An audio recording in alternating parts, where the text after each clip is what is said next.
Welcome to another video. After a small break of my adventure walkthroughs and taking a breath with some philosophy and mythology, you can find my Plato and Styx videos here, I have replenished my powers and here I am, with the most epic, definitely one of the largest, and by far the one adventure also play irrelevant of their chosen edition, The Night Below.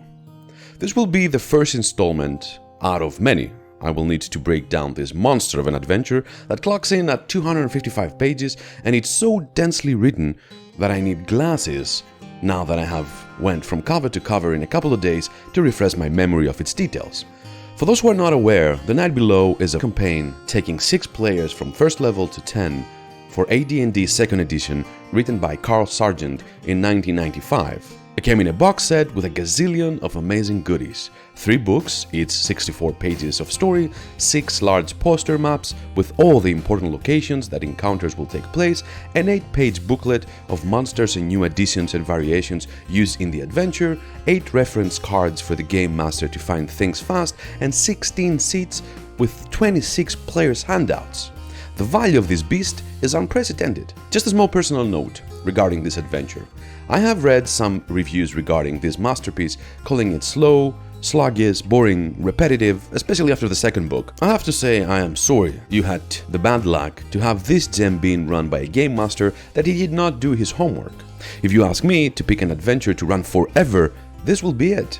One adventure has it all, for 1 to 20 levels of play, containing everything you need to have the most unboring experience in your life. Sandbox style, dungeon style, mystery style, horror style, powerful villain, and everything in between.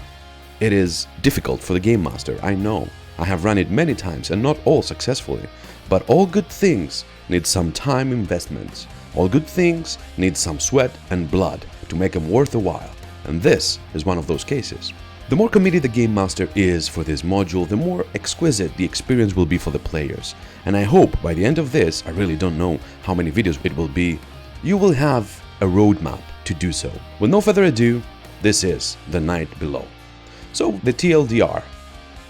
The story arc that runs this adventure is a really interesting and fun one. The players will be victims of bandits trying to kidnap them when arriving at the initially peaceful area of Haranshire, and soon will be asked to find a kidnapped wizard's apprentice in the town of Milborne. Suspecting a death cult, players will investigate the area and find a couple of bandit groups that work for something more sinister by the looks of it. Furthering the investigation, the players will deal with the first guardians of the Underdark, the Bloodskull Orcs.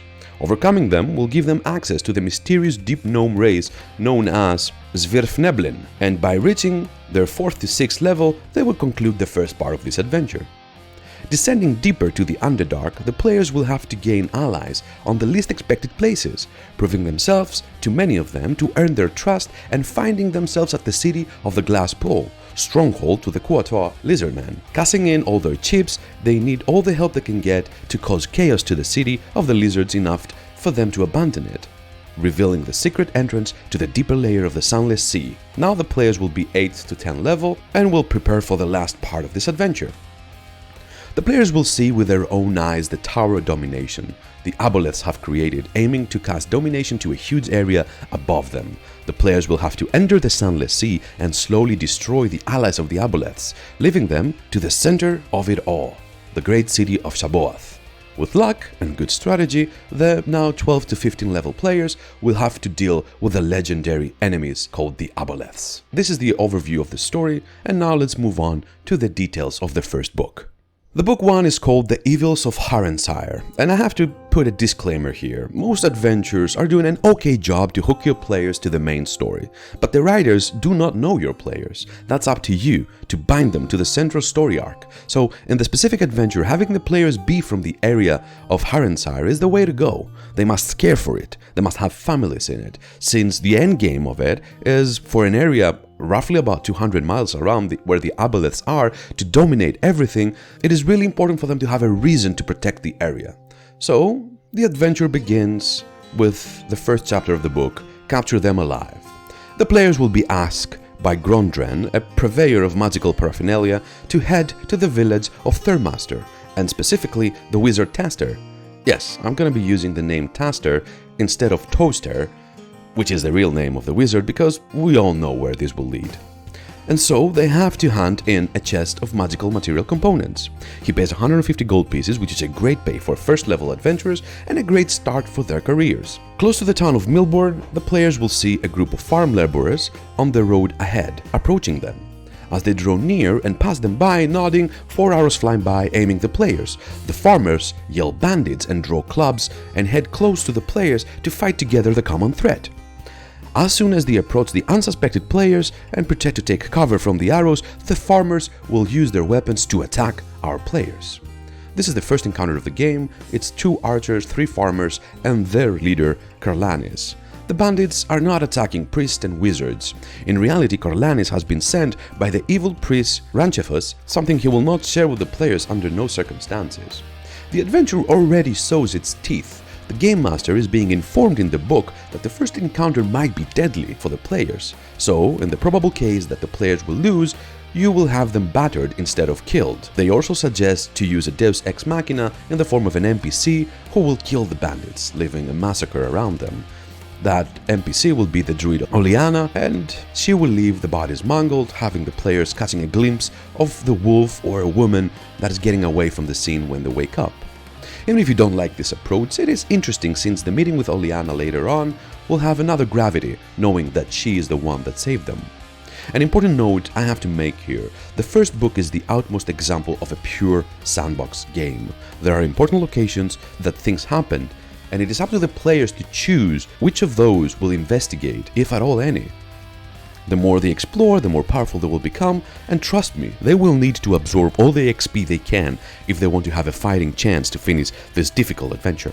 Moving on to the second chapter, Milborne and beyond, the players will get introduced to 2 major locations of Haranshire: the town of Milborne and the village of Thurmaster. The lands of Haranshire are owned by 2 families of note: the Carmen family, that own the mines north of Milborne and the farmsteads around it, along with some properties in it, and they are in charge of the militia of the town and the defense of the city of Milborne. And the Parfray family, that owns the farmstead around Thurmaster and have a family keep in the eastern hills. They are also in charge of the defense of Thormaster. Both families set taxes, and they are not unpopular among the people since they are quite reasonable with their levies. Both are perfect locations to start your adventures, but even if you don't choose to be from one of those areas or around it, you definitely will use one of those places as a headquarter for their future adventures. And they will need a safe place for the years to come. After all, the 160 people of Milborne and the 100 people of Thormaster are the first ones that are going to fall to the domination of the Aboleths if the players won't stop them from completing the Tower of Domination. Milborne is a beautifully fleshed out town with information about many areas the Game Master can use to interweave the backstories of the players. It has the Baron of Maton, your everyday inn and hub of rumors and informations, a carpet den Gotteld, that is also a 4th level ranger and a constable for the town, and one of the major NPCs the players are going to meet, a boathouse that the owner dabs as an executioner when needed, and a temple with a proselytizer priest that will get abducted down the line, and many more interesting places. If they have some prisoners from their first encounter, they will meet Geralt, the constable, or find themselves at the Baron of Maton seeking lodging. Sooner, rather later, they will find out that a guest is missing. Jalineth retired to her room the night before, and she hasn't been seen since. Her father thinks she might have left to go to Taster, her mentor wizard, but Andrend, her boyfriend, has found her component bag and no letter, so he fears the worst. He will ask for the players to help him find her, and gives them description of important items that they can identify her from. So this is one of my points. Yes, it is a valid quest to start your adventures, find a missing person. But to what extent will they go for that? Do I want to deal with the bloodthirsty orcs and deadly lizard folk for a quest like this? Here is where you should make Jalene an important aspect of your game, a mentor of one of your players, a mother or a sister. Wait for the backstories of your players, and more often than not, you will find some open hooks they might leave with a missing person or a loved person, etc. Use them to build this monster of a campaign with solid foundations. So now the players have another reason to go to Thurmaster, the cargo they have to give to the wizard, and also seeing if he knows where Jalene is. Milborne is 40 miles away from Thurmaster, a place equally fleshed out as Milborne, with the Hound and Tails Inn, Squire Marlin's house, the representative of Parfray family in the area and the tax collector, Barana's store with the basic equipment the players will need, and of course the Wizard Tower of Taster. Taster will become an important NPC for the players. He is a well-respected individual and a huge center for information regarding many matters. Of course, he can be a mentor for any arcane casters of the group since he is a 7th level mage. The players will deliver the goods and receive the reward to find out that Taster has not seen Jalin for weeks. He is worried, and he will commission the players to deliver a letter to Quipper, another ranger along the river that might know where she is. He is after all on the way back to Milborne for the players. And that will introduce us to the next chapter, Lured into Darkness. Getting into this chapter of the book, we're getting into some heavy sandbox mode. There is a whole chapter named Gazetteer that has numerous encounters and interesting scenes the players can do to investigate the area and gain some power and treasure. I will detail this chapter in a little bit. For the time being, the basic structure of this free-form part is simple. The players must deal with the 2 locations of the bandits that are kidnapping people, the Broken Spire Keep first and the Garlstone Mine second. Following Taster's commissions, the players eventually will head to Quipper's farm, a 6th level ranger that has not seen Jalin for a week or so, but he has seen her going to the Hogbroke to gather some herbs for old Taster. Quipper is a great source of information for the wilderness areas of Thornwood and Blessed Woods. So the group, along with Quipper as a guide, will head to the Hog to see for the young girl. And there is the first or second, depending on how the initial encounter went, time that they will meet Oleana. Oleana has not seen Jalin, and this is another part that needs some work from the Game Master. Regularly, Oleana would ask for the help of the ranger and the party to find a little boy that has been infected by lycanthropy and he became a werebear. She wants to find him and incapacitate him to explain the situation and how he could deal with it. On their search for the kid, the group will be attacked by a Blood Skull Orcs raiding party, and by seeing the corpses of the Orcs, the way they are mangled, they are going to realize that Oleana was the one that helped them initially. After this encounter, the players will find the werebear, and they will try, possibly, to deal with that situation without killing the kid. He is a werebear after all, and they have the help of Garlid. By the end of it, they will probably save the kid, and they will return back home to explain the situation to him. Entering at the Mystery of the New Sire chapter, the group will return to Garlid, and he will inform the 3rd ranger of the group, Shiraz, about Jalin. If she was anywhere near the western part of Haranshire, Shiraz will know about it. Generally, the town is worried. With all the attacks from the bandits and now the Orcs, things are grim for the area, and the merchants fear for their merchandise, so more work will pop up for the players. A merchant will ask them to escort a barge to Thurmaster for 15 gold each. Returning to Milborne, they will stumble upon an auction in the exchange. A family has been forced to abandon their farm due to the spread of the new Mire Floodings. They are selling the little they could salvage, and the players keep on hearing more rumors about what is causing the land west of here to become waterlogged.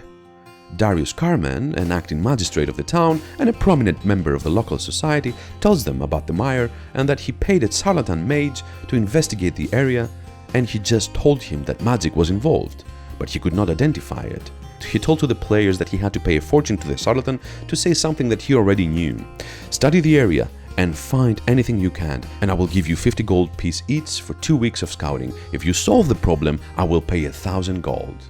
That's a quest for the players.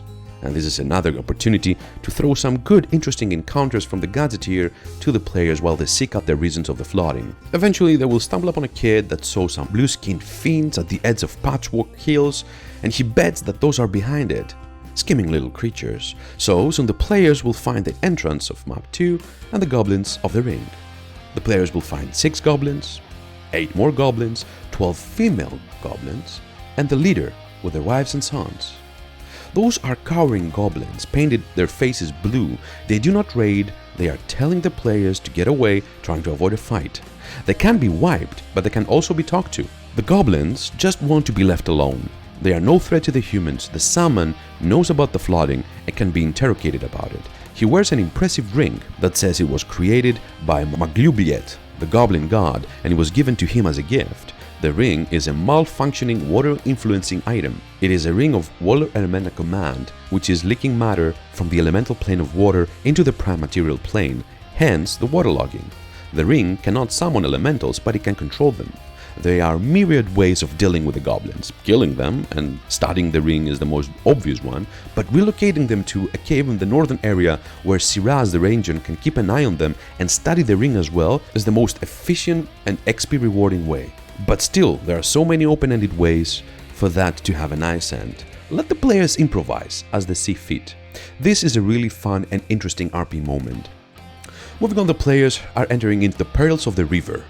They are becoming stars in the area. They are driving off kidnappers, they are killing orcs, they are saving mires, they are friends with the rangers. Rumor has it they have spoken to the wild woman in the woods. People are happy to give them food or share a room. By now, there is a false safety traveling the river to Thurmaster. They have done it already a bunch of times with no problems, so now the players are starting to relax and feel welcome. And with their resistances lower, now is the time for a nasty encounter. Another simple courier job for the village of Thurmaster, a delivery to Count Parfray. A escort is needed for the river travel and onward to the keep. They offer 50 gold pieces per player. This is a determined attack from the bandit of the Broken Spire keep. Having heard a lot about the players, by now they are prime kidnapping targets for them. This will establish that the players are hunted for good. The attack will occur just before dawn. Drizzling rain and darkness will make it a perfect ambush. The bandits come from the northernmost margins of the Thornwood, 3 to 5 miles from Hogbrook. The players will not have to win this fight, just to survive enough for the bandits to retreat.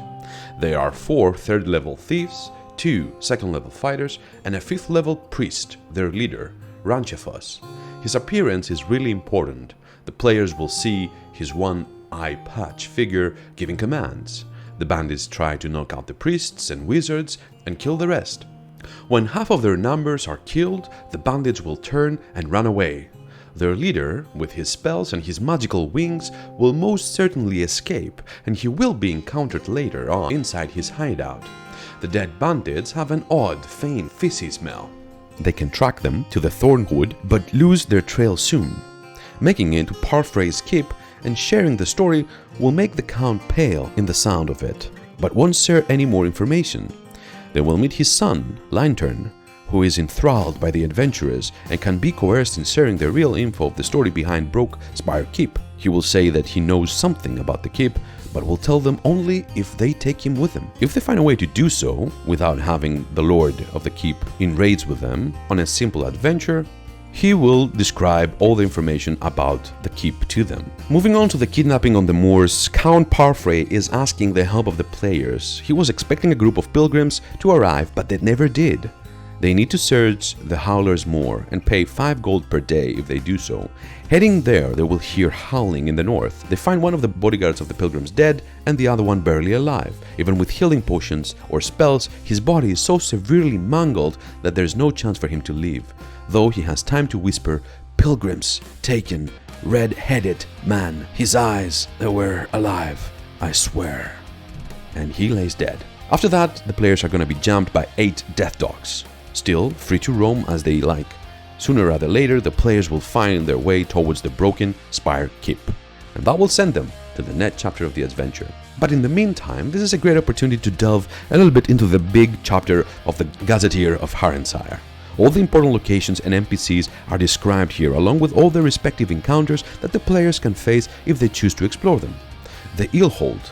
The lake is home to a water elemental and a pixie that Shiraz is having good relations with. The bond with the water elemental is being weakened. If the players have met with the goblin Salmon and his ring, they can put 2 and 2 together and bring the goblin here to establish a better connection with the elemental with the help of the ring. The Harleton. There's a small village of 75 people. That's nothing of importance happens here story-wise, but it's a really good place for a resting area for the players during their travels to the new mire. The Patchwork Hills and the Terraces.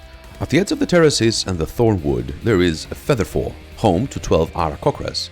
The Aarakocras need help with their home in Featherfall. There are a couple of threats that are making the life miserable, either the Orcs or the Gnolls, etc. This is a good place to grab a couple of quests and get some fast experience. The new mire. Without the river of Brook increasing in size, the new mire is being waterlogged substantially. The cause is a mystery and the people need to find out what is happening. The goblins are the cause of it, and specifically the ring of the leader. The Great Rock Dale, a known humanoid menace, exists. Orcs, goblins, hobgoblins have been spotted in the area from time to time. Quippler is a watcher in that area. Hidden in here is the Rose Stone, a 6-foot obelisk of limestone. It is a magical stone with a strong aura of good. Hugging the stone and offering a prayer heals the person. Damaging it will cause light wound spells to be casted. If the players help the priest move the stone, the humanoids that are in the area will attack. The players can bring the stone back with many ways. The orcs here might share some info that they do not work with the Bloodskull tribe because they have a bad smell of dead fish, the side effect of the potion of domination the aboleths are using. This will be heard again and again, and the players will start wondering what it may mean. The Hardlow Woods, home to some wargs that attacked the Moor. 200 years ago, an evil priest with his assassins lived here. He was a member of a death cult. Count Parfray cleared the place 100 years ago, and still people are afraid of it being cursed. Rumor has it that the fighter Dalwraith was said to have been swallowed in a pit of tar, and his magical armor could not save him. Old Grizzler knows a song and might pinpoint the location of that magical armor. If the players seek that armor, they might find an undead spirit of a Wraith or a Wraith, depending their level. The Thornwood and the Blessed Woods. Broken Spire Keep, most people have forgotten its existence. The original home of Parfrays. What happened and the keep was abandoned is unknown.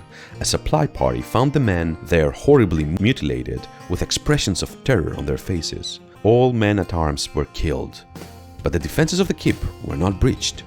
The Greenskins left the keep alone after that event took place, which was interesting on its own accord. Then, the Parfray in charge issued a decree that public speak of what happened to the keep was punishable. In reality, a Nikoloth of Merkel rampaged more than 300 people. Great story to link with some of your players' background, if possible. The Shrieken Mire. There are lizardmen here. Rumors of a curse, Shrieken still exists. A villainous man that wanted to marry a young Parfray woman who fled to the mire and found tragic death in the waters of the Mars. People avoid this place. At the edge of the mire, 4 Thurmaster folk were found dead while they were being fishing and gathering plants. Footprints of a giant can be found here. In reality, there are 2 Fomorians and their young offspring. Killing them is almost impossible for the players, but smart thinking might allow them to trap them or something to that effect. The second solution is a green dragon named Zendrin. A kid has seen him fly and can spread the rumors to the village around. She considers to be the queen of the mire. The lizardmen worship her, and she does not need anything more at this time. If the PCs approach, she won't be hostile, and flattery is needed for this part. Attacking her is foolish and almost certain death. If the PCs play on the possession over the mire, they can persuade her to kill the giants or drive them off to be the only queen in the area. They can also broker a deal with the dragon that can be helpful to the villagers around. If they offer her some livestock on stable intervals, she can cast plant growth in the summer peak growing time to help the farmers grow better crop and increase their yield of animal feed. The dragon is lawful. She will abide to any deal they will make. The Halfcut Hills. Quest that might be given by the Parfray family. The first one is kill the Fomorian giants. The second one is uncover the crypt. That's an old burial chamber in Halfcut Hill. The Count men located, and he is afraid that undead may exist and infest the area. There is a rabid dog sighted in the redwood, and he will be grateful to anyone that will clear that. And finally, there are some stone giants to the east, and he wants to recruit them to do some construction work that he has. If there are many charismatic players, they might convince the giants, but not before they are doing something for them. Still, the adventure keeps leaving open hooks to connect to your player stories, and this is why it's a great example of the sandbox. Moving on, we're going into the ruins of Thornwood. This is another chapter of our module. The group will be up against one of the kidnapping groups in the Broken Spire Keep. Entering into the area, a trap will welcome the players. Here we can find a 3rd level thief that is guarding the gate. Also 3 guards in each of these areas can be found, along with their war dogs. Balrat and Wilmore's 4th level thieves can be found in the room stinking of dead fish, an odor that the players again keep on facing that indicates that they have drunk the potion of domination. And of course, nerdy Hadrus. Finally, a thief lookout is guarding this area. The tactics of this area, the thieves will fight furiously. Most of them, on a fight, they will try to alarm Balrat and Wilmore's. If the players fight with all the thieves and half of them are killed, they will go to the evil priest in the dungeon. By now the players will be battered and without any spells, so the fight will be difficult and most likely they should escape to fight another day, or they will find their demise. If they return late, the priest will have raised some zombies to help him. If they delay even more, some Bloodskull orcs will be here as well to support them. Plus, some more traps will be placed in the area. If the players reach Hadrus, who is being bullied by the rest of the thieves, he will be a helpful source of information and he can't be turned. He knows where the dungeons is and he can describe it in detail. He can also give a map to the players with everything in it. He knows the rest have been drinking some kind of concoction by the priest and they smell unpleasant after they drink it. The fish stink exposed. Moving on to the dungeon, a jailer is here with a couple of war dogs, cells with some writings carved on the walls. Those are storerooms with a giant infectious rat hidden in here, the latrine dump with a carrion crawler popping out and attacking, quite fitting, and of course the treasure room with dangerous traps, cliff of warding protecting the area. Finally, we go to the wizard's chamber. A skeleton can be found in the bed, and this is the half-mad wizard that served at the Parfrays back in the day. His neck is broken, and his ring is the reason that this happened. The golden ring, instead of being a protection from lower plane beings, it was mal-created, and it was emanating an aura that all lower plane creatures should attack instantly. The fiend that killed them all beelined to find him and kill him first in his sleep. Moving on into the crypt, the fiend that destroyed the keep piled the bodies here. The evil shrine has 2 zombies in the unholiest of places where the desecration of the room resembles a nightmare. A lure to make people think that the bandits belong to a death cult. Ranchefa's chambers, it's a secret door that hides this place. 6 zombies guard this area and the priest will fight here and will call for reinforcement from room 25. The Skellies and the Orcs. If they kill the priest, they will find 3 keys on him. One of them unlock the area 19, one of them unlock the chest in the same area, and the third one will open the coffer in the priest's bed. They will find potions of domination and an ivory key, which later we'll find out that that's one of the 2 keys that they need to open the Orc cave door later on in the adventure. Eventually they will find a secret passway that connects the keep to the Garlstone Mine and the entrance to the Orcs. The secret pathway will lead them to map 8. There is a dedicated page of encounters for the underground passage named Underground Passways. And they can see that the orc doors has 2 keyholes fitting the 1 key that they have, but they're missing the other one. Sending the potions of domination to a sage or taster, for that matter, with the right pay revealed that the creator of it is non-human and amphibian or aquatic in nature. It makes one more open to domination effects. Moving on, Evil Below the Mines, the next chapter of the adventure deals with the second bandit group of the area, the Garlstone Mine. If the players are not interested to explore the mines, this will trigger them. They will find the young priest Sam Hayes is missing. His church is a mess with signs of struggle, with tracks leading north. The players can learn that the Garlstone Mine is a series of natural caverns linked by the miners. It stopped being used 60 years ago, and some areas are flooded, so they are unsafe.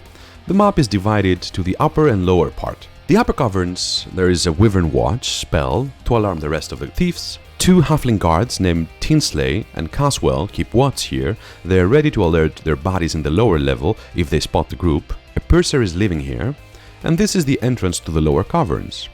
3 bandits are chilling here if they are not alarmed by the thieves above. 1 albino eel is here trying to drag them into the water, another bandit is guarding the treasure, and a body is floating in the pool, face down in the water. A couple of catfish are lurking in the water. This is a diseased wizard that had been kidnapped and killed by the bandits. The players might get infected by simply touching him.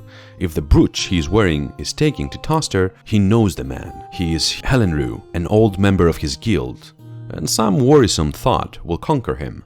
The bandits are wearing silver brooches. If the players have not figured that out entering room 19, the undead will attack them. There are 4 zombies, and moving on, at the Grand Cavern, the 3 ringleaders of the bandits are here. A priestess and a priest of the same death cult, Ranchefus was, and the red-haired fighter, the same man the bodyguard of the pilgrims described before drawing his last breath. Add to the mix 6 more zombies, the priests have spawned, and you got one hell of a fight. especially harder if they are alarmed before the players reach them. An awesome thing is that the writers have thought about the chance the players attack and leave to fight another day.